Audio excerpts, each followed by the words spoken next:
माझ्या डोळ्यासमोरच मी ज्या कंपनीत काम करतो तिथे टेस्टिंग डिपार्टमेंट काढून टाकण्यात आलं.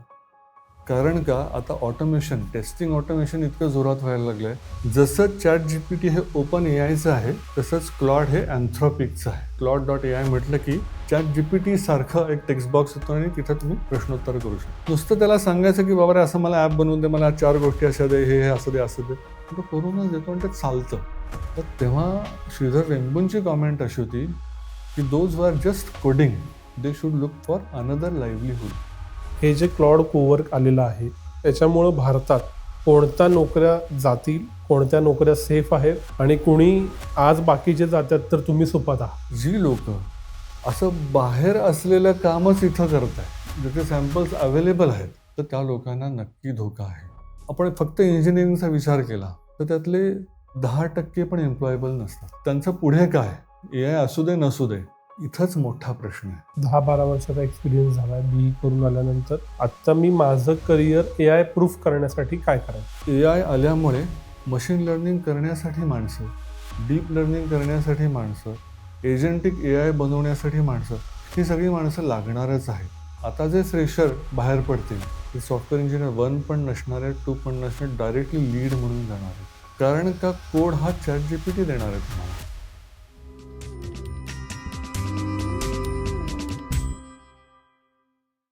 नमस्कार, मी विनायक पाचलक आणि थिंकबँकच्या बिहाइंड द सीन्समध्ये तुम्हा सगळ्यांचं पुन्हा एकदा स्वागत. गेल्या आठवड्यात पुन्हा एकदा IT च्या क्षेत्रात, AIच्या क्षेत्रात मोठी घडामोड घडली. अँथ्रोपिक या संस्थेनं जे नवीन मॉडेल रिलीज केलं, त्याच्यानंतर कोडिंगच संपेल का, सॉफ्टवेअर इंडस्ट्रीत संपेल का अशी चर्चा झाली. अमेरिकन टेक स्टॉक पत्त्याच्या बंगल्याप्रमाणे कोसळले आणि साहजिकच दरवेळेला कोणत्याही AIच्या बदलानंतर जी चर्चा होती, ती चर्चा चालू झाली की आता पुढं काय? भारताचं काय, सॉफ्टवेअर इंडस्ट्रीचं काय? स्वाभाविकच आपल्याला त्याच्याबद्दल चर्चा करायची आहे आणि माझ्याबरोबर पहिल्यांदाच थिंक बँकवरती आहेत डॉक्टर योगेश कुलकर्णी सर. तर स्वागत आहे थिंक बँकवरती. धन्यवाद. गेले कित्येक वर्ष सर AI कन्सल्टंट म्हणून काम करतायत. वेगवेगळ्या कंपन्यांना AI बद्दल सल्ला देतात. वेगवेगळ्या शिक्षण संस्थांमध्ये AI बद्दल सल्ला देतात, शिकवतात. वेगवेगळ्या संस्थांचे BOSवर आहेत. वर्तमानपत्रांमध्ये तुम्ही सरांचे लेख वाचले असतील. मूळ मेकॅनिकल इंजिनिअरिंग करून मग AIच्या क्षेत्रात सर आलेले आहेत. त्यामुळं मल्टी डायमेन्शनल असाही त्यांचा एनालिसिस कायम राहिलेला आहे. त्यामुळे त्यांच्याकडून समजून घ्यायचं आहे, की प्रॅक्टिकली काय घडतंय, काय करायला हवं. सर पहिला प्रश्न हाच आहे, की हे जे क्लॉडचं कोवर्क मॉडेल आलं, ते कितपत महत्त्वाचं आहे, कितपत सीरियस आहे? त्यानं खरंच फार मोठा इम्पॅक्ट सॉफ्टवेअर IT क्षेत्रावर होणार आहे? नक्कीच, नक्कीच होणार आहे. उत्तराकडे येण्याच्या आधी थोडीशी बॅकग्राऊंड, पूर्वपीठिका बघूया. हो. अगदी 1955 पासून जात नाही, पण साधारणतः एक 3-1 वर्षापूर्वी जे ChatGPT आलं, हो. त्याने मोठा धुमाकूळ घातला. हो. तर काय बदल झाला खरं तर? तर त्याच्या आधी आपण Google वापरायचो. Google सारखे सर्च इंजिन वापरायचो. प्रश्न दिला की उत्तर यायचं. उत्तर कसं यायचं? तर ते 10 ब्लू लिंक्समध्ये यायचं. हं. मग आपल्याला त्या लिंक्समध्ये जायचं, शोधायचं, मग आपणच आपलं उत्तर तयार करायचं. हो. ते ChatGPTने बदललं. त्याने काय केलं, तुम्हाला उत्तर डायरेक्टली दिलं. हो. अजून एक महत्त्वाचा बदल त्याने असा केला, की काही गोष्टी जनरेट करून द्यायला लागला. हं. तर ChatGPT हे बनवणाऱ्या कंपनीचं नाव OpenAI. हो. ChatGPT हे वेब ॲप्लिकेशन. हो. त्याच्या मागं असतात खरी लार्ज लँग्वेज मॉडेल्स. हो. बृहत भाषा प्रारूप असे हो. त्याच्या मागं असतात.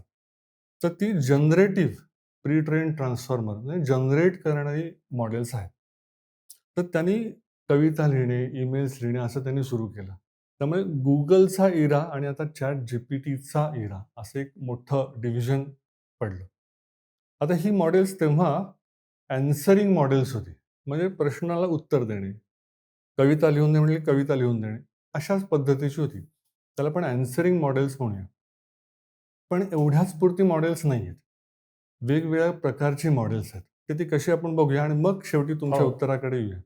जसं ChatGPT हे ओपन एआयचं आहे, तसंच क्लॉड हे अँथ्रोपिकचं आहे. ते त्यांचं ॲप्लिकेशन आहे. Claude.ai म्हटलं की ChatGPT सारखं एक टेक्स्ट बॉक्स येतो आणि तिथे तुम्ही प्रश्नोत्तर करू शकता.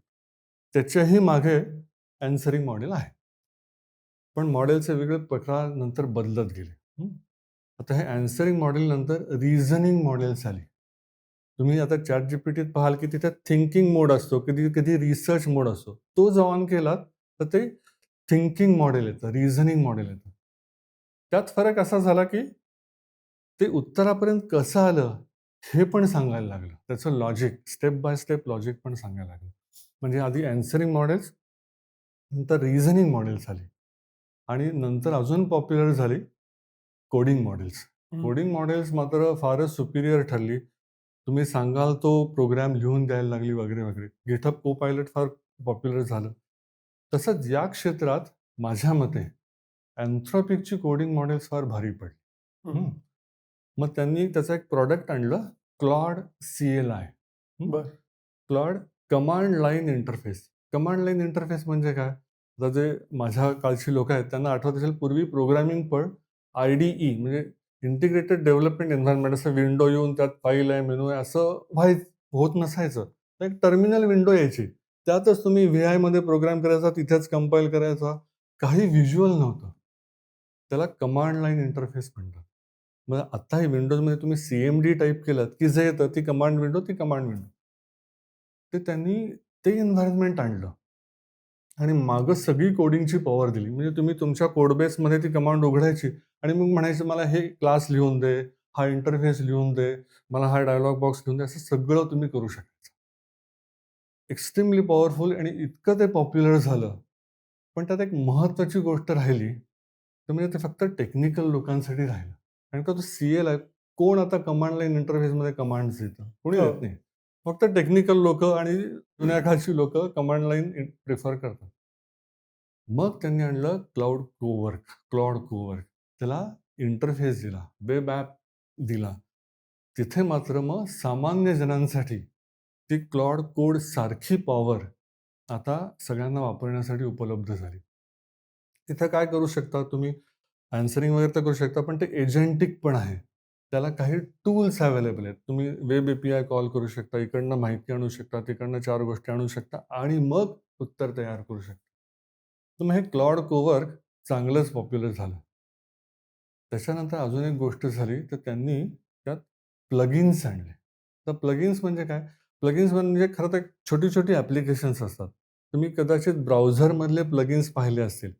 इंटरनेट एक्सप्लोरर किंवा Chromeमध्ये तुम्ही कुठलातरी प्लगइन इन्स्टॉल केला, की एक फक्त छोटासा मेनू किंवा आयकॉन ॲड होतो. पूर्ण काही UI बदलत नाही. छोटंसं तुमचं ॲप्लिकेशन म्हणजे ट्रान्सलेट करणारं, ट्रान्सलेटेड करणारं, बुकमार्क ॲड करणारं, अशी छोटी-छोटी ॲप्लिकेशन्स त्यात येतात. तसंच क्लॉड कोवर्कनी प्लगिन्स आणली आणि प्लगिन्स हे महत्त्वाचं कारण आहे, हे सगळा जो डाउनफॉल झालेला आहे, कोसळणं झालेलं आहे, त्यांनी एक मला वाटतं 10-11 प्लगिन्स आणली. हं. बरं.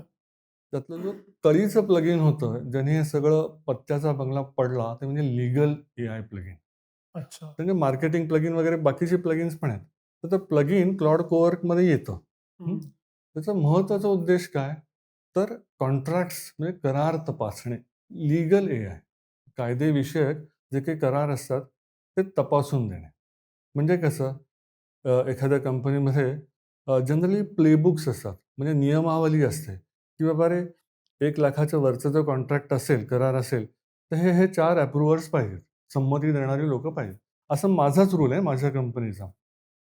मग मी एका व्हेंडरशी, पुरवठादाराशी एखादा करार करणार असेल, तर तो करार आणतो आणि एक माणूस कायदेतज्ञ बसतो. तो आपले जे रूल्स आहेत, ते त्यात फॉलो होत आहेत की नाही, त्यात मान्य झालेत की नाही, तो बघतो आणि नसेल तर ते फ्लॅग करतो. हे मानवी कायदेतज्ञ करायचा. आता हळू-हळू हे प्लगइन करायला लागलं. म्हणजे त्या प्लगइनमुळे असं सूचित झालं, की आता हे काम माणसाकडे न देता ऑटोमॅटिकली तुम्हाला हे सगळं फ्लॅग करून मिळेल. आणि या प्लगइनमध्ये फक्त असं कायदेतज्ञ असण्याची क्षमता नव्हती, तर त्याला टूल्सचा ॲक्सेस होता. म्हणजे Google ड्राईव्हवर तुमचे काही डॉक्युमेंट्स असतील, वेबवर काही तुमचे डॉक्युमेंट्स असतील, तुम्हाला डायरेक्ट स्टॉकचं प्राईस आणायची अशी सगळी इंटिग्रेशन्स पण अवेलेबल होती. अजून गोष्ट त्यात म्हणजे स्किल्स म्हणतात त्याला. रेसिपीज, तुमच्या रेसिपीज तुम्ही ठेवू शकायचा. म्हणजे एखादं कॉन्ट्रॅक्ट आलं तर ते कसं तपासायचं? माझी पद्धत, ती मी ती स्किल्समध्ये लिहून तिथं ठेवू शकायचो. मग ते खरं तर इतकं पॉवरफुल झालं आणि मग लोकांना वाटलं, की आपला कोणीतरी शत्रू किंवा स्पर्धक आलेला आहे आणि त्या एका कारणासाठी खरं तर हे कारण खूप सफिशियंट नाहीये, खूप बलवत्तर नाहीये. पण तो एक काय शेवटचा last straw on the camels back असा पडला आणि ते सगळं झालं. आणि महत्त्वाचा फरक असा जे लीगल फ्रॅटर्निटीमध्ये आहेत, कायदेविषयक काम, सेवा देणारे आहेत. तर अमेरिकेतली एक मोठी कंपनी जे हे करायचं, त्यांचे मला वाटतं एक 20% त्या दिवशी स्टॉक मार्केट पडलं. आणि आपल्याला माहिती आहे, की अशा पद्धतीची कामं अमेरिकेतून भारतात पण येतात. मोठे-मोठे जे आपले सर्व्हिसेस इंडस्ट्री आहे, सेवा पुरवठा करणारे जायंट्स, मोठी लोकं आहेत. त्यांच्याकडे या कामासाठी अशी 200-250 माणसांची टीम असते. मग त्यांच्या पोटावर पाय. असं झाल्यामुळे इथेही 5-6% लोकांचे स्टॉक्स पडले. तर या एका प्लगइनमुळे पण त्याची बॅकग्राऊंड ही सगळी आहे. तर हळू-हळू लोकांना ती शंका यायला लागली, की जे काम माणूस करतोय, ते आता एआय करायला लागणार आणि मग पुढे ती सगळी आशंका वगैरे आली आणि सगळं ते पडलं. पण कोणतंही ChatGPT नंतर मॉड्यूल आलं, की अशी फिअर मॉंगरिंग होतेच. ते प्री-जीपीटी, पोस्ट-जीपीटी एरा इतपत मान्य आहे. हो. पण या क्लॉड कोव्हरकडं खरंच इतकी ताकद आहे का? किंवा पूर्वीपेक्षा जास्त इन्क्रिमेंटल गेन आहे का? की सॉफ्टवेअर इंडस्ट्रीला मुळापासून धक्का बसेल? खरं तर आहे. बरं. पण असं आपण कुठलंही हे उत्तर ना, यापुढची माझी उत्तर अशी खूप बायनरीमध्ये देऊ शकत नाही, की नाही किंवा आहे. काहीतरी शेड ऑफ ग्रे असते. हं. हं. आपण एक थोडंसं वेगळं उदाहरण बघू, की कुठल्याही डोमेनमध्ये, कुठल्याही क्षेत्रामध्ये आता एआयनी एक काही पातळी गाठलेली आहे. हं. थोडंसं वेगळं उदाहरण घेऊ. हां. हं. समजा मला कविता लिहायची आहे. तर कविता जर ChatGPTला सांगितलं, की "बाबा तू एक वाढदिवसावर कविता कर." तो ते काहीतरी करून देईल. म्हणजे त्याची काहीतरी एक पातळी आहे. वर-खाली काहीतरी असेल. मी जी कविता करेन वाढदिवसावर, ती त्याच्या ॲक्चुअली खाली असेल. कारण का मला काय तो काही माझा प्रांत नाही आहे. It's not cup of my T. तर त्यामुळे ChatGPT माझ्यापेक्षा वर आहे कविता लिहिण्यात. पण तंत्रज्ञानविषयी समजा मराठी लेख लिहायचा झाला, तर ChatGPTची जी पातळी आहे आणि मी एकदा करून बघितलं. एखादा विषय दिला, की त्यांच्याकडनं लिहून घेतलं. माझी जरा बरी आहे. तसं प्रत्येक क्षेत्रात आता एआयची एक पातळी आलेली आहे. इव्हन वैद्यकीय क्षेत्रात बघा, कायदे क्षेत्रात बघा, तर एवढं तो करू शकतोय आता आणि याच्या पुढचं मात्र अजूनही माणूस लागतोय. तर जिथं-जिथं लोकांना वाटलंय, की आता आपली क्रॉस झालेली आहे. आपली पातळी त्यांनी घेतलेली आहे. तिथे-तिथे आता फिअर मॉंगरिंग नाही म्हणता येणार खरं तर. हं.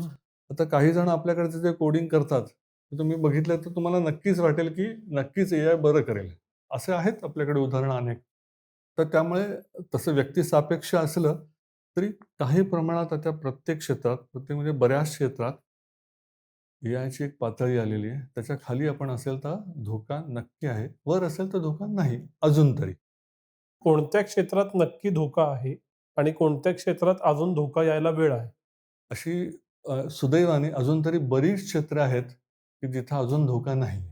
बरं. तो धोका नक्की कुठे आहे? आता मगाशी म्हटल्याप्रमाणे त्या ChatGPT काय किंवा Claude काय त्याच्या मागं असतात LLMs, लार्ज लँग्वेज मॉडेल्स. ती लार्ज आहेत कारण का त्याच्यात बिलियन्स ऑफ पॅरामीटर्स आहेत आणि ती लार्ज ट्रेनिंग डेटावर प्रशिक्षित केलेली आहेत. ती लँग्वेज मॉडेल्स आहेत. ती भाषेची मॉडेल्स आहेत. म्हणजे त्यात जनरली नॅचरल किंवा प्रोग्रामॅटिक लँग्वेजेसवरती ट्रेन झालेली मॉडेल्स आहेत. त्यामुळे त्यांची जी मोडॅलिटी आहे, हं. ती लँग्वेज आहे. हं. आता काही मल्टी मॉडेल्स पण आलेली आहेत. त्यात इमेजेस येतात, साउंड येतं आणि व्हिडिओ. त्यामुळे साधारणतः ट्रेनिंग डेटा तुमचा भाषा स्वरूपात किंवा चित्र स्वरूपात किंवा चलचित्र स्वरूपात असेल, तर ती मॉडेल्स फार भारी काम करतात. पण आपल्याला 5 इंद्रिय आहेत. आपण बघू शकतो म्हणजे दृश्य, इमेज, व्हिडिओज आणि ऐकू किंवा बोलू शकतो ती भाषा झाली. पण स्पर्श, गंध हे आलेलेच नाहीयेत.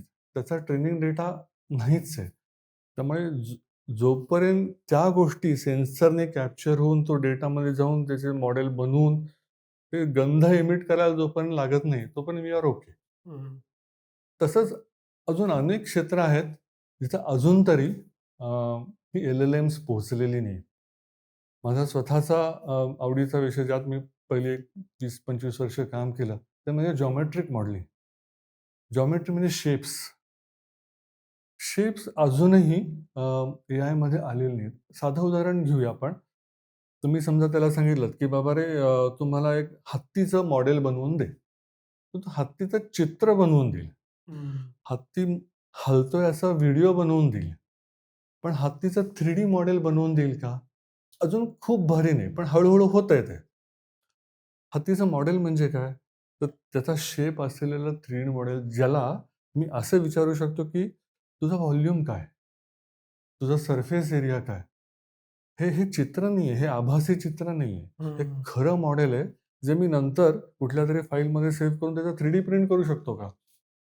असं हळू येतंय, पण अजून जॉमेट्रीला खूप हात लागलेला नाही, असं मी म्हणतो. आणि दुसरं महत्त्वाचं क्षेत्र म्हणजे फिजिक्स, भौतिकशास्त्र. त्याच्यात अजूनही खूप आलेलं नाहीये. म्हणजे काय? अ, एक साधं उदाहरण घेऊया.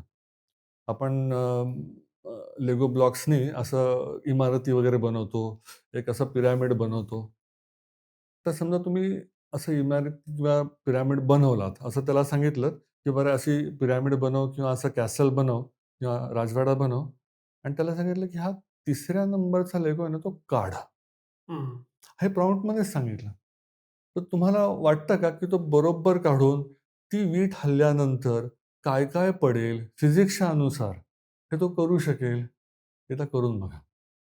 तर अजूनही फिजिक्स रिलेटेड इक्वेशन्स म्हणजे खऱ्या जगात जे चालतं नेचर्स लॉज, नैसर्गिक नियम तो अजून खूप पाळत नाही. हं.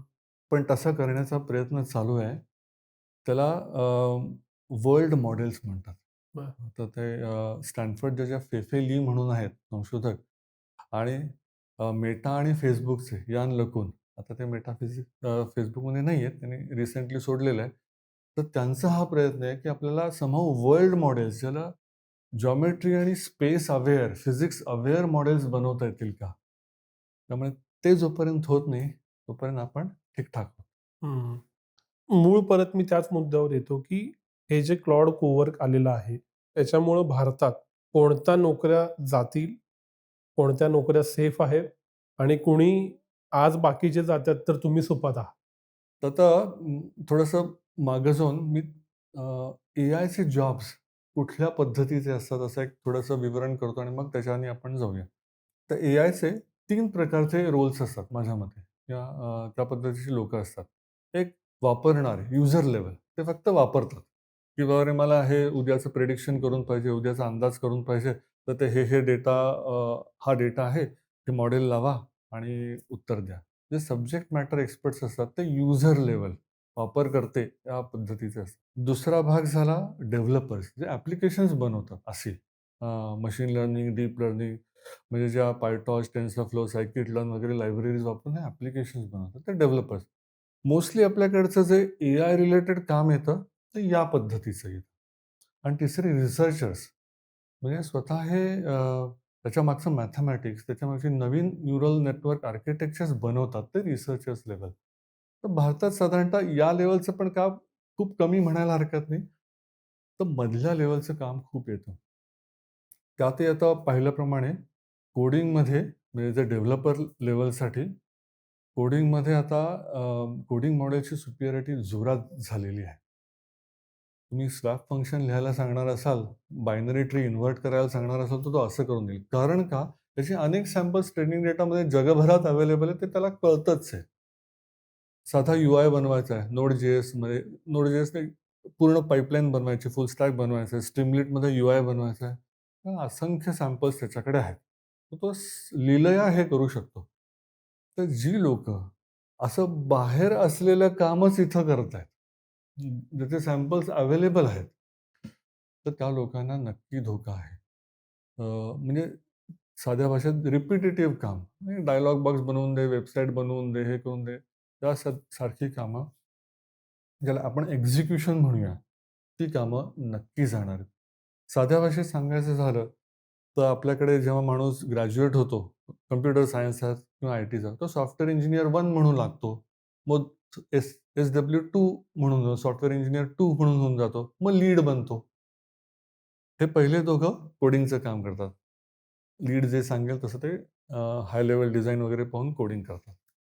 लीड काय करतो जनरली त्यांचे कोड रिव्ह्यू करतो आणि मग बघतो बरोबर आहे की नाही, मग सबमिट करतो.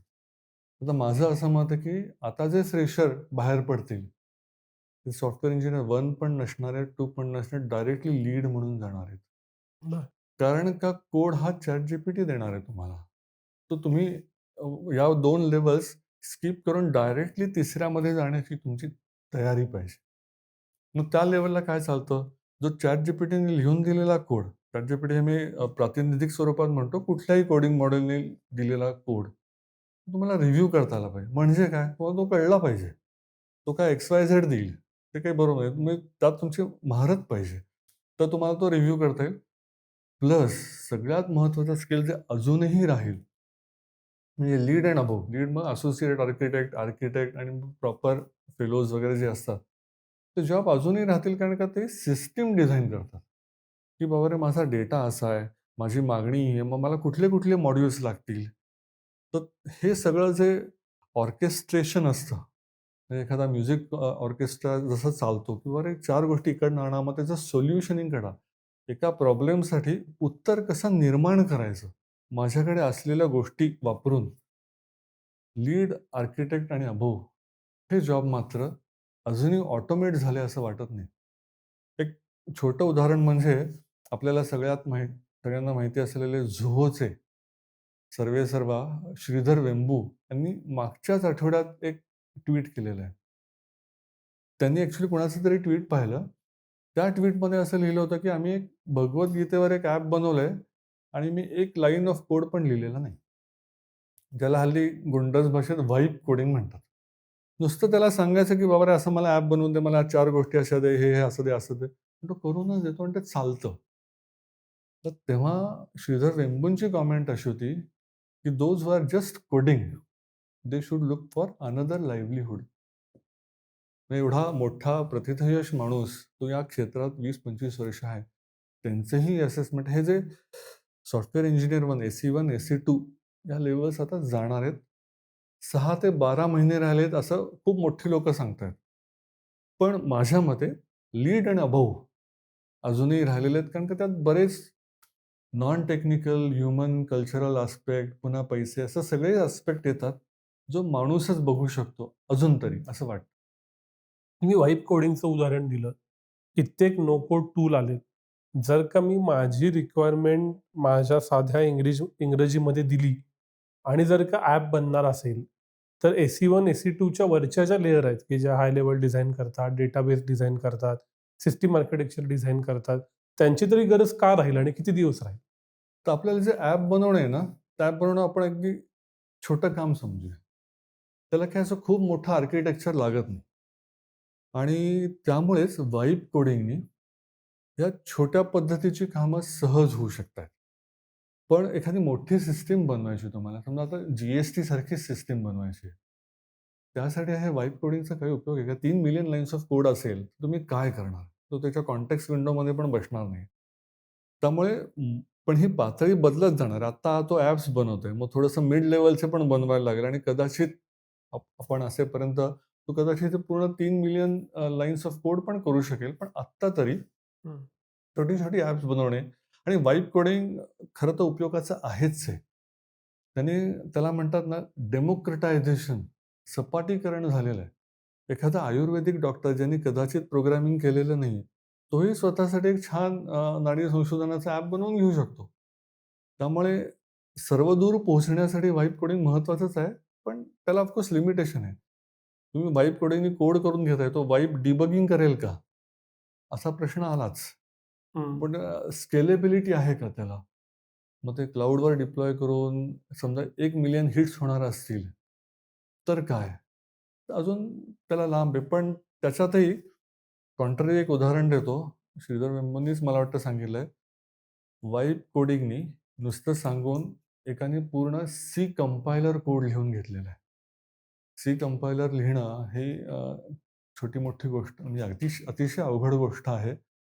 म्हणजे व्हाईब कोडिंग तिथपर्यंत पोहोचलेलं आहे. हं. पण अजून खूप मोठ्या सिस्टम्स करणं अजून शक्य झालेलं नाही. टेस्टिंग? टेस्टिंग तर बरंच ऑटोमेट होतंय. हं. ॲक्चुअली माझ्या डोळ्यासमोरच मी ज्या कंपनीत काम करतो, तिथे टेस्टिंग डिपार्टमेंट काढून टाकण्यात आलं. कारण का आता टेस्टिंग ऑटोमेशन इतकं जोरात व्हायला लागलंय. नुसतं एफ-आर-डी फंक्शनल रिक्वायरमेंट डॉक्युमेंट जिथं तुम्हाला काय पाहिजे याची माहिती दिलेली आहे. त्याच्यापासून टेस्ट केसेसच जनरेट व्हायला लागलेले आहेत. हं. कारण साधं आहे, दोन्ही लँग्वेजेस आहेत. तुम्ही बघाल हे थोडंसं नॅचरल लँग्वेज आहे आणि हे कोडिंग स्क्रिप्ट लाइक लँग्वेज आहे. आणि याचे असंख्य ट्रेनिंग डेटासेट्स अवेलेबल आहेत. हं. एकदा का अशी गोष्ट तुमच्याकडे असेल ना, तर ट्रेनिंग करणं सोपं आहे. हं. त्यामुळे ऑटोमॅटिक टेस्ट केस जनरेशन आता रिलेटिव्हली ईझी झालेलं आहे.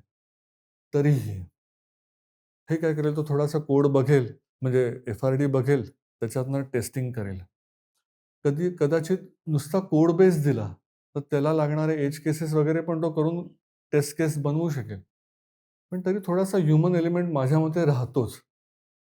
त्याला कदाचित माहिती आहे, की पूर्ण सिस्टममध्ये कुठे खाचाखोचा आहेत. हं. तर तिथे कदाचित म्हणजे रिव्ह्यूअर एंड अबव्ह आपण जे आता म्हणालो, जसं डेव्हलपमेंटमध्ये तसंच टेस्टिंगमध्येही सर्टन लेव्हल एंड अबव्ह हे लागणारच आहे. हं. म्हणजे कसं ब्रेक करायचं एखादी गोष्ट, हे माणसाला चांगलं कळू शकतं.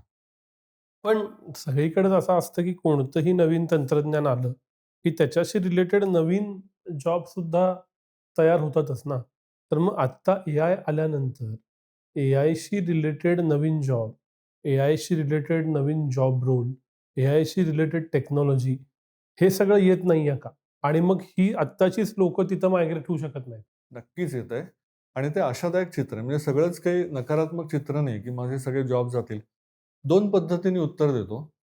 तर एक तर एआय आल्यामुळे मशीन लर्निंग करण्यासाठी माणसं, डीप लर्निंग करण्यासाठी माणसं, एजंटिक एआय बनवण्यासाठी माणसं, ही सगळी माणसं लागणारच आहेत. ट्रेनिंग डेटा आणून ते मॉडेल ट्रेन करायचं, म्हणजे प्री ट्रेन करायचं किंवा फाईन ट्यून करायचं, या सगळ्यासाठी माणसं लागणार आहेत. आणि मग टूल्स बनवणे, डेटा सर्व्हर्स बनवणे. भारतात तर लकीली या असोसिएटेड टेक्नॉलॉजी म्हणजे मी 2 थोडेसे प्रकार करतो. कोर एआय म्हणू, म्हणजे इथं मॉडेल ट्रेनिंग होतं. त्याचे जॉब्स कदाचित रिलेटिव्हली कमी येतील. कारण का ते थोडेसे रिसर्चर लेव्हलला जातात. आपल्याकडे कुठले येतील माहिती आहे का? आपल्याकडे त्याच्या असोसिएटेड जॉब्स येतील. त्यातले 2 महत्त्वाची क्षेत्र म्हणजे डेटा इंजिनिअरिंग. या मॉडेल्सला बनवण्यासाठी विविध ठिकाणाहून डेटा आणावा लागतो आणि तो नुसता आणलेला डेटा आहे तसा ट्रेनिंगसाठी वापरता येत नाही. त्याला क्युरेट करावा लागतो. त्याला नीट समजावून घेऊन, त्याच्यात काही मिसिंग व्हॅल्यूज असतील, कुठेतरी चांगला नसेल डेटा, तर तो काढून टाकून किंवा काहीतरी इम्प्युटेशन करून, तो डेटा क्लीन करून नीट ट्रेनेबल, प्रशिक्षित करण्यायोग्य तो बनवून द्यावा लागतो. हे अतिशय महत्त्वाचं, किचकट आणि मानवी बुद्धिमत्ता लागणारच काम आहे. कारण का, डेटा हा नुसता नंबर्स नसतो. त्यात सब्जेक्ट मॅटर एक्सपर्टीज एखादा विशेषज्ञ त्यात लागतो, की बाबा इथं मिसिंग व्हॅल्यू आहे, तर ती कशा पद्धतीने मी भरू? ती समजा एखाद्याचं ब्लड प्रेशर असेल, तर नुसतं ॲव्हरेज घेऊन मिसिंग व्हॅल्यू भरू का कुठलातरी वेगळा लॉजिक लावू? तर data curation is very domain dependent हं. आणि तिथं एक्सपर्टीज लागेल. म्हणजे 2 फील्ड्स म्हणालो. कोर एआय ह्याचे डेटा इंजिनिअरिंग आणि लकीली भारतात डेटा सेंटर्स मोठ्या प्रमाणात येणार आहेत. Google, Amazon, Microsoft यांची साधारणतः मला वाटतं $70 बिलियन इन्व्हेस्टमेंट येत्या काही वर्षात येऊ घातली आहे. वायझॅगमध्ये मला वाटतं मोठा सेंटर पण होणार आहे. त्याचे डेटा सेंटर्स हल्ली ऑलमोस्ट ऑल द टाईम क्लाउडमध्ये असतात. Cloud engineering. तर हा भाग मात्र जोरात असणार आहे. दुसरा त्यालाच असोसिएटेड त्याला संलग्न भाग म्हणजे एम-एल ऑप्स. आपल्याला डेव्हऑप्स हे नाव कदाचित ऐकलं म्हणजे जे आय-टी सिस्टम्स असतात, सगळे कॉम्प्युटर्स आपल्या प्रिमाइसेसमध्ये आपल्या क्षेत्रात असतात. ते बघणारं, त्याचं ॲडमिनिस्ट्रेशन करणारं, ते सगळं त्याचं व्यवस्थापन करणारी लोकं असतात. ती डेव्हऑप्स म्हणूया. पण अशाच पद्धतीचं एम-एल-ऑप्स, मशीन लर्निंगसाठी लागणारे वर्कफ्लोज जे मॅनेज करतात, की बाबा रे डेटा इकडनं आणा. तो आणि आणा म्हणजे तो कुठेतरी ठेवलेला आहे आणि तो आणा असं नाही. काही वेळेला डेटा हा रनिंग असतो, कायम जनरेट होत असतो. मग तो आणा, मग त्याला क्युरेशनची पाईपलाईन लावा, मग ते मॉडेल ट्रेनिंगमध्ये न्या, मग टेस्टिंग करा. काहीतरी खपलं असेल तर पुन्हा फीडबॅक लूप करा. मग तो प्रोडक्शनमध्ये डिप्लॉय करा. तिथं काही फीडबॅक आला, की बाबा हे खपलंय. तर परत ट्रेनिंग डेटामध्ये तो फीडबॅक आणा. हे सगळं 24/7 करावं लागतं. हं. या ज्या सगळ्या MLOpsच्या पाईपलाईन्स आहेत, ते बघण्यासाठी पण अ, भारतात चांगलं स्किल आहे. कारण की आपल्याकडे DevOpsची कामं आधीपासून येत होती, डेटा इंजिनिअरिंगची कामं आधीपासून येत होती. त्यामुळे एखाद्याने हट्टी न राहता, की मी फक्त फाईन ट्युनिंग करणार. असं न करता जर अलाइड फील्ड्स त्याच्या संलग्न क्षेत्रामध्ये काम केलं, तर नक्कीच उज्ज्वल भविष्य आहे. मी समजा आत्ता 32शी-33शीचा सॉफ्टवेअर डेव्हलपर आहे. 10-12 वर्षाचा एक्सपिरियन्स झाला बी करून आल्यानंतर. आत्ता मी माझं करियर एआय प्रूफ करण्यासाठी काय करायचं? तर काही गोष्टी आहेत, त्या सगळ्यांनाच यायला पाहिजेत एआयमधल्या. म्हणजे ती आपण एआय साक्षरताच म्हणूया. पूर्वी कॉम्प्युटर साक्षरता, संगणक साक्षरता होती. तर सगळ्यांना नीट पद्धतीने प्रॉम्प्ट वापरता आला पाहिजे, प्रॉम्प्ट देता आला पाहिजे. म्हणजे आपण ChatGPT जे लिहितो, की "अरे कॅपिटल ऑफ इंडिया" एवढं विचारण्यापुरतं नाही. तर प्रॉम्प्ट इंजिनिअरिंग हे सगळ्यांनी शिकणं आवश्यक आहे आणि ते तुमच्या क्षेत्रासाठी.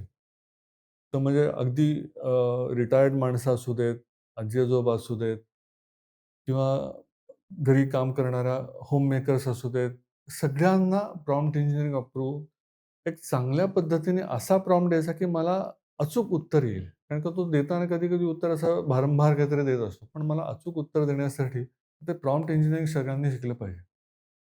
तुम्ही जो रोल म्हणालात, की 30, 32, 35 वर्ष झालीत, म्हणजे एक 10-15 वर्ष एखाद्या डोमेनमध्ये झाली आहेत. तर माझं असं मत आहे, की एआय हे फक्त टूल असं कन्सिडर करावं. हं. की ते as such as a branch, complete branch म्हणजे ती एक्सपर्टीज हे रिसर्चर लोकांनी क्लेम करायला हरकत नाही, ठरवायला हरकत नाही. पण आपण वापरकर्ते आहोत असं समजून एआय टेक्नॉलॉजी वापरून माझ्या क्षेत्रासाठी, माझ्या डोमेनसाठी मी कसा वापर करीन, हे सगळ्यांनी कायम सतर्क राहायला पाहिजे. माझी पहिली 15 वर्ष फायनान्स सॉफ्टवेअरमध्ये गेलेली आहेत. तर मी आता लोन प्रिडिक्शनचं एखादा वर्कफ्लो बनवू शकतो का? हं. लोन डिफॉल्टचा एखादा वर्कफ्लो बनवू शकतो का? स्टॉक प्राइस प्रिडिक्शनचा वर्कफ्लो बनवू शकतो का? तुमच्या क्षेत्रात काही दुखऱ्या नसा असतात, पेन पॉइंट्स असतात. त्याच्यासाठी मला डेटा कुठनं मिळेल का? त्याच्यासाठी मी मशीन लर्निंगची मॉडेल्स वापरू शकतो का? तर यासाठी पण समजा तुमचं कोडिंगचं बॅकग्राऊंड नाही. हं. पण मी सब्जेक्ट मॅटर एक्सपर्ट. मी फायनान्समध्ये 15 वर्ष घासलेली आहेत. तर मी काय करायचं, आता तुम्ही म्हणाल तसं low code, no code platforms आलेले आहेत. Drag drop. डेटा सोर्स आणायचा, त्याचा बॉक्स करायचा, मशीन लर्निंगचा रिग्रेशनचं मॉडेल नंतर ते कनेक्ट करायचं आणि व्हिज्युअलायझेशन. या पद्धतीची अनेक प्लॅटफॉर्म्स आता उपलब्ध झालेले आहेत. तर कोणी अजिबात न घाबरता त्या सगळ्या गोष्टी शिकल्या पाहिजेत. म्हणजे माझ्या डोमेनसाठी त्याचा लिव्हरेज घेऊन, माझ्या डोमेन एक्सपर्टीजचा लिव्हरेज घेऊन मला एजंटिक एआय, एजंट्स बनवता येतील का? मशीन लर्निंग मॉडेल बनवता येईल का? जेणेकरून आणि नुसतं for the sake of it ज्याला म्हणतात, करायचं म्हणून करायचं. आता हे आलंच आहे तर करायचं असं न करता, माझ्या प्रश्नासाठी, प्रॉब्लेमसाठी ते चांगलं उत्तर पडेल का? असा विचार करून त्यात उडी मारायला हरकत नाही. त्यामुळे जे लीगल डोमेनमध्ये आहेत, फायनान्समध्ये आहेत, मेडिकल डोमेनमध्ये त्यांनी आपलं डोमेन अजिबात सोडू नये. पण एआय रिलेटेड टेक्नॉलॉजी शिकून घ्याव्यात. मी समजा नव्यानं पास आउट होतोय. तुम्ही म्हणालात की SE1, SE2 लेव्हलचे जॉब गेलेत, जे शक्यतो फ्रेशर्सना मिळतात. तर मग इंजिनिअरिंग फ्रेशरला काय जॉब उरलेत? तो खरंच प्रॅक्टिकली जॉइन झाल्या-झाल्या लीडच्या दर्जाचं काम करू शकतो का? नसेल तर काय करणार? अवघड आहे. म्हणजे आता त्यातही आपण 2 फरक करूया. हं. मी त्याला व्हर्चुअल ब्रांचेस आणि फिजिकल ब्रांचेस म्हणतो. बरं. व्हर्चुअल ब्रांचेस म्हणजे काय? Computer, IT, AI, machine learning वगैरे हल्ली त्या ब्रांचेस पण झालेले आहेत हां. पूर्वी माझ्याकडे तर फक्त कॉम्प्युटर सायन्स, कालांतराने आय-टी आलं आणि आता तर as a full fledged branch artificial intelligence असतं, डेटा सायन्स असतं. त्यांचं थोडंसं अवघड आहे. इन द सेन्स या व्हर्चुअल ब्रांचेसना कसं ॲप्लिकेशन ओरिएंटेड डोमेन फार कमी असतात. हं. तर त्यांनी खरंच थोडंसं रिसर्च मोडला जाता येईल का? याचा विचार करावा. किंवा कॉलेजमध्येच असताना एखाद्या ॲप्लिकेशन डोमेनसाठी इंटर्नशिप करता येईल का बघावं. हं. म्हणजे एखाद्या मॅन्युफॅक्चरिंग कंपनीमध्ये सॉफ्टवेअरचं जर इंटर्नशिप मिळालं, तर ते त्याच्यासारखी गोष्ट नाही किंवा लीगल फर्ममध्ये. मग आपल्या करिअरची सुरुवात पास आउट न होताच आधीच -1, -2 इयरलाच झालेली आहे, असं समजावं. तर त्यांच्यासाठी हा मार्ग आयदर रिसर्चर होणे, म्हणजे त्यासाठी कदाचित मास्टर्स किंवा पी-एच-डी करावी लागेल. नाहीतर एखादा डोमेन अटॅच करून घेणे स्वतःला. हं. तो भाग ह्या फिजिकल ब्रांचेसवाल्यांसाठी रिलेटिव्हली सोपा झालेला आहे. मी स्वतः मेकॅनिकल इंजिनिअर आहे आणि कालांतराने सॉफ्टवेअरमध्येच खरं तर जॉब केला आणि आता एआयचं काम करतो. तर अवघड काही नाही.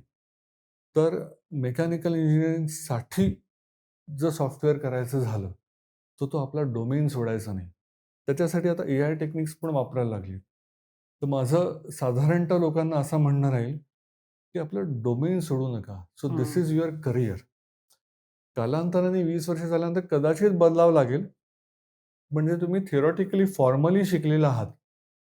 त्यात जर तुम्ही राहिलात तर तुमचं ॲडव्हांटेज तुमचं प्राबल्य त्या डोमेनचं राहू शकतं आणि हे जे कॉम्बिनेशन आहे ना, की मी मेकॅनिकल पण आहे आणि मला एआय पण येतं.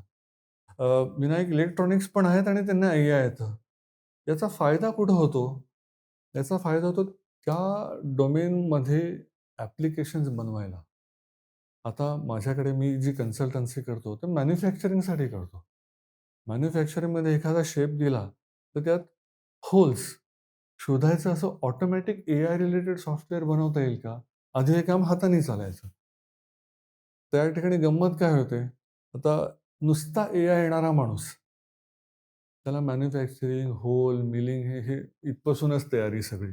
त्यापेक्षा माझ्यासारखा माणूस ज्याला दोन्ही गोष्टीची साधारणतः कल्पना आहे, अशा माणसांची चलती असणार आहे.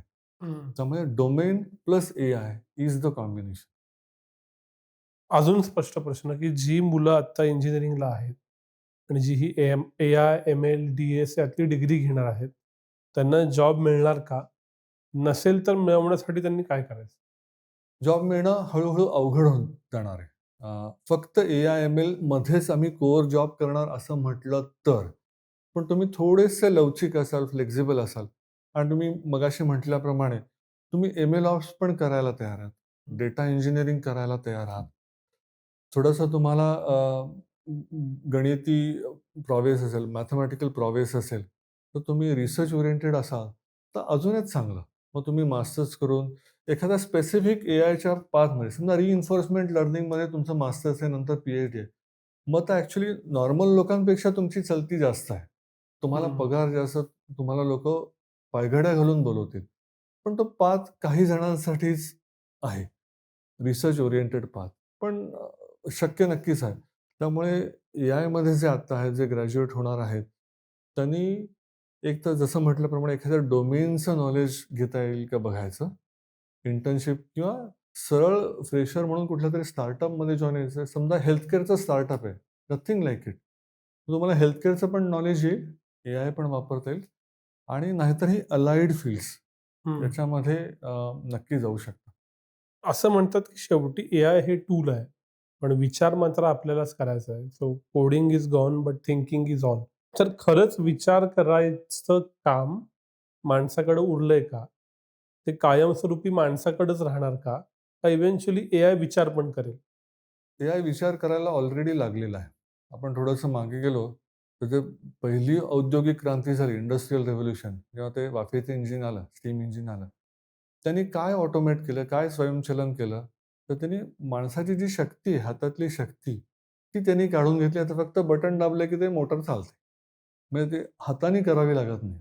त्यामुळे त्यांनी नंतर जेव्हा संगणकीय क्रांती झाली, कॉम्प्युटर्स जेव्हा आले, तर त्यांनी प्रोसेस जी डिटर्मिनिस्टिक प्रोसेस आहे, ती त्यांनी ऑटोमेट केली, सॉफ्टवेअर्स बनवली वगैरे, वगैरे. एआय आता मानवी बुद्धीला ऑटोमेट करते, विचारांनाच ऑटोमेट करते. जसं मी मगाशी म्हटलं, कविता लिहिणं सोपी गोष्ट नाहीये. तो विचारच आहे. हं. एखादा सीड, एखादा त्याला जर्म देऊन ती कविता लिहून घेणं, हे विचार होतोच आहे. कोडिंग हे वैचारिकच काम आहे. एखादं त्याला प्रॉब्लेम दिला, तर त्यांनी त्याचा कोड लिहून देणे हे वैचारिकच काम आहे. ते ऑलरेडी काम सुरू झालेलं आहे. कुठं कमी पडतंय मगाशी बोलल्याप्रमाणे काही क्षेत्र हं. अजून त्यात हात लागलेला नाही. त्यामुळे तुमचं जे वाक्य आहे, कोडिंग इज टेकन नाऊ किंवा काही काळच राहिलाय, घटका मोजता येते.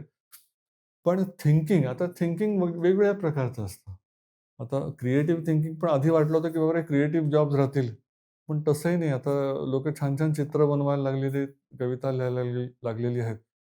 तर हळू-हळू हे क्रिएटिव्ह सृजनशील काम पण आणि कोडिंग हे हळू-हळू एआय करायला लागणार आहे. पण अजूनही तुम्हाला वाटतं म्हणजे एआय हे फक्त हे काय काम करतं? तर त्याला दिलेल्या डेटाप्रमाणे काम करतं. हं. त्याच्या ट्रेनिंग डेटामध्ये जो डेटा आहे, त्या पद्धतीच्या कविता थोड्याशा मिक्स एंड मॅच करून, थोडंसं रँडम आउटपुट असतं. त्याला टेम्परेचर वगैरे पॅरामीटर असतो. पण तशा पद्धतीचं, त्याच्या ठोकताळ्याचंच ते काम करतं.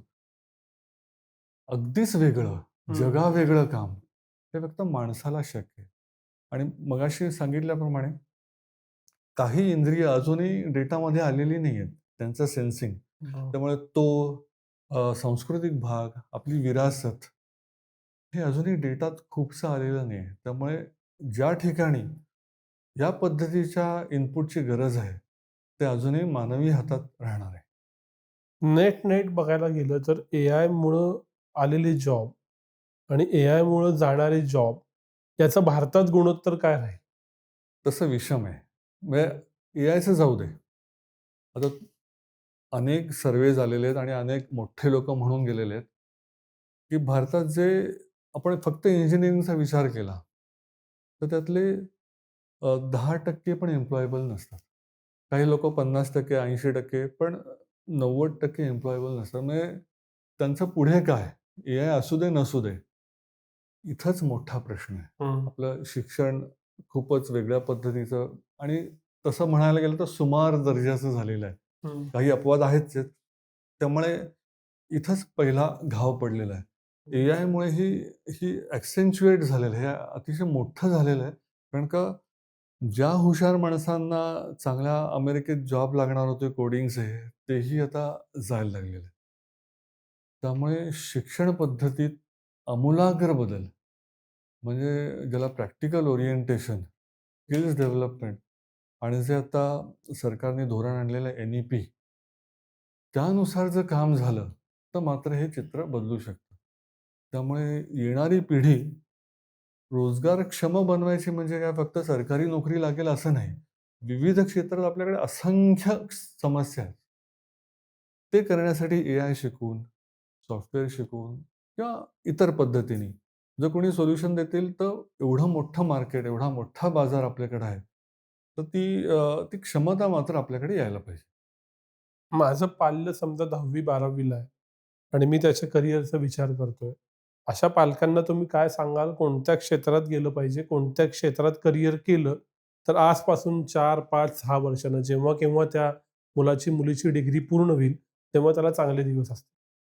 ते पाल्याच्या आवडीवर पण अवलंबून ठेवावं. पण साधारणतः मी असं म्हणतो, की एआय, एम-एल किंवा सॉफ्टवेअर इन जनरल हे सगळ्यांनाच आलं पाहिजे. समजा त्या मुलाला कला क्षेत्रात गती असेल तर तिथे जाऊ दे. कायदेतज्ञ व्हायचं असेल तिथे जाऊ दे.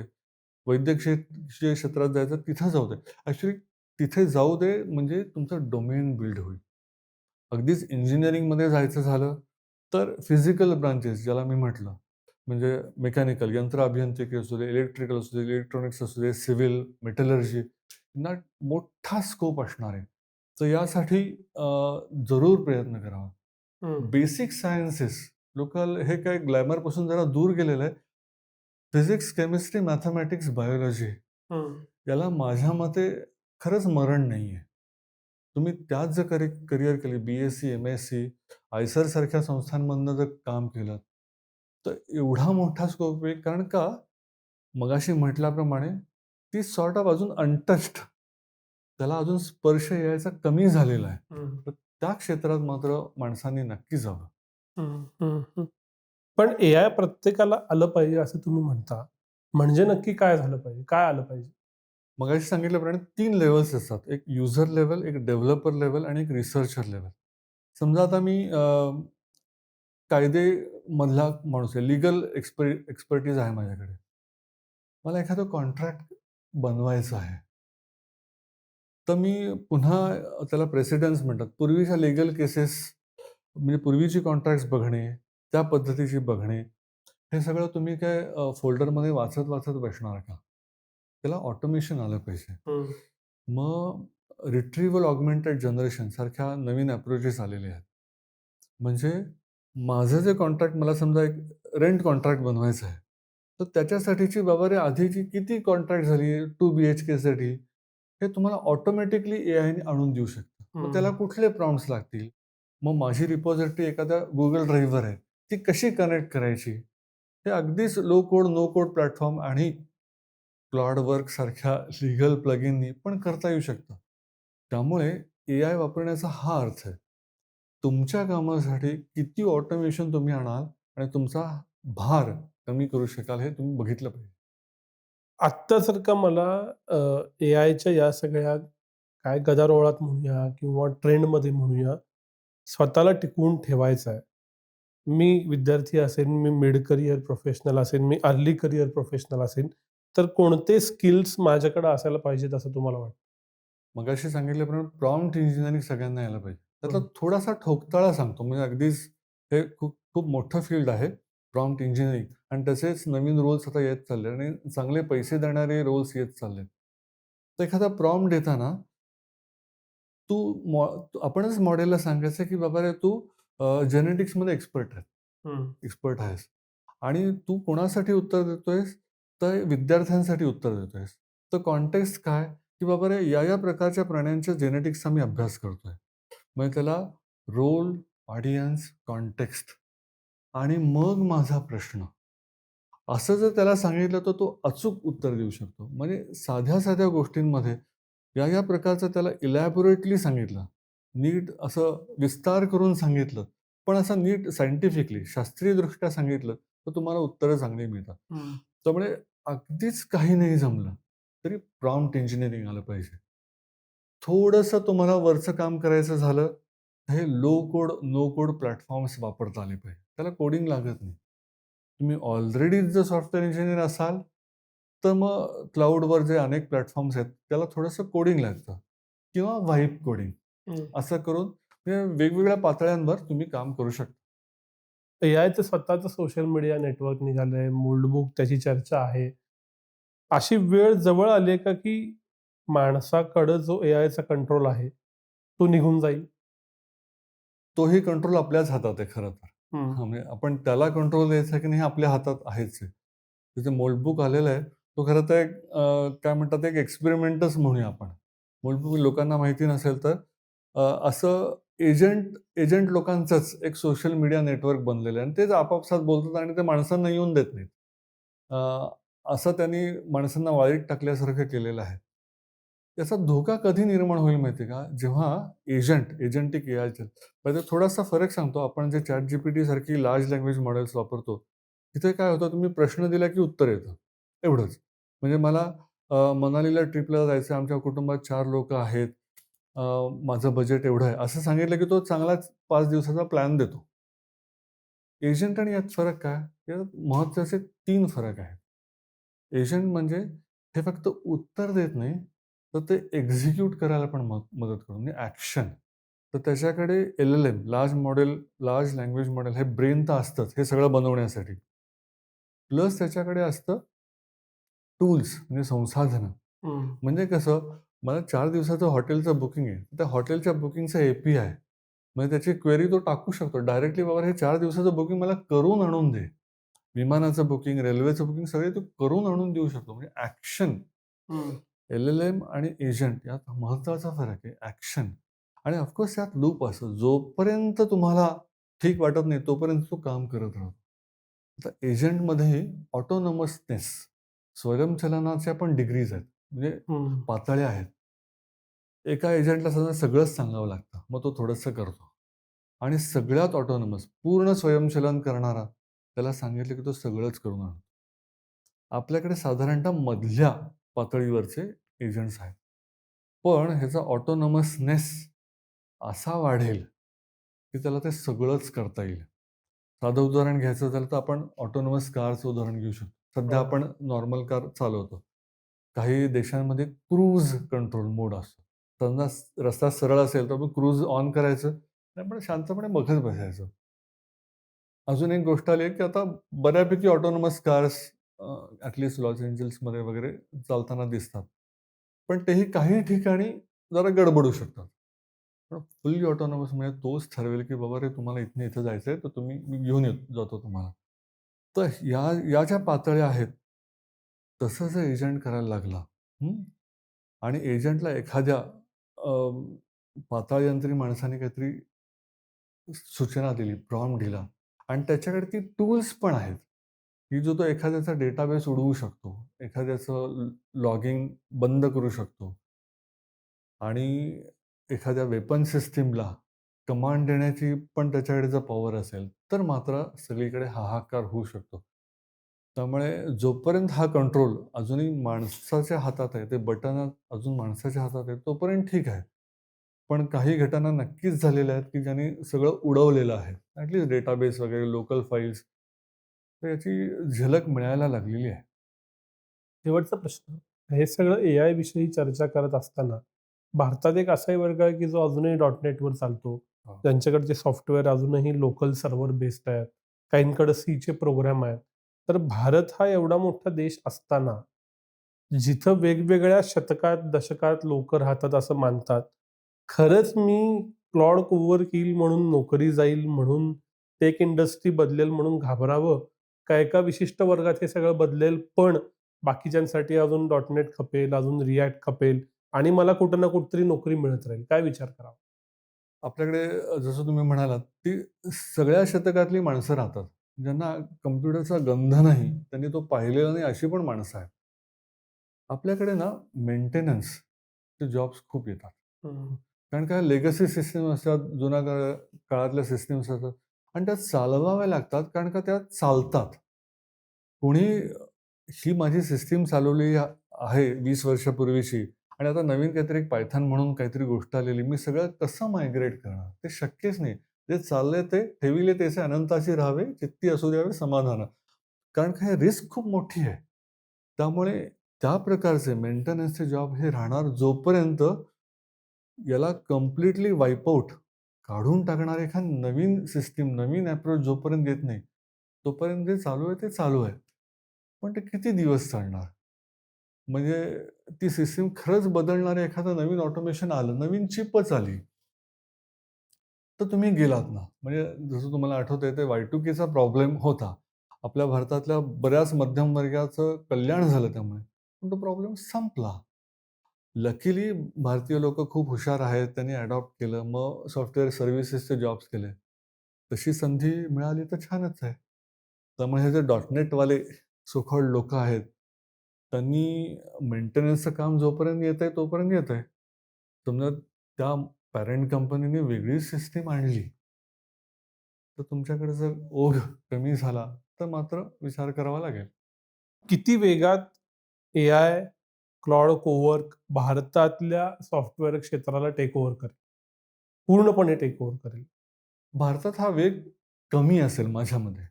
तो अमेरिकेसारख्या प्रगत देशात खूप असेल. पण त्याचा त्याचा परिणाम आपल्याकडे लगेच दिसेल. जसं आपण मगाशी म्हटलं, क्लॉड कोव्हरचं लीगल प्लगइन आलं. हं. त्यामुळे अमेरिकेतली एक मोठी कंपनी जी लीगल सर्व्हिसेसमध्ये काम करत होती, त्याला धक्का बसला, 20% शेअर खाली गेला.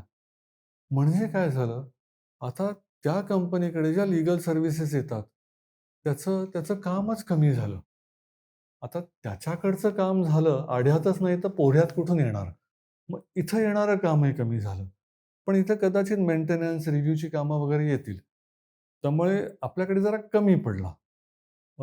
त्यामुळे नवीन टेक्नॉलॉजी, नवीन तंत्रज्ञानाचा पहिला धक्का हा तिथे जास्त बसेल. पण त्याचा रिपल इफेक्ट, त्याचे तरंग आपल्याकडे हळू येतीलच. सर खूप-खूप आभार. तुम्ही एआयबद्दलच्या सर्वच गोष्टी आम्हाला व्यवस्थित समजावून सांगितल्यात. किती भ्यावं एआयबद्दल तेही सांगितलंत. परत परत एआय विषयी बोलूया, पण आज इथंच थांबू. धन्यवाद. धन्यवाद.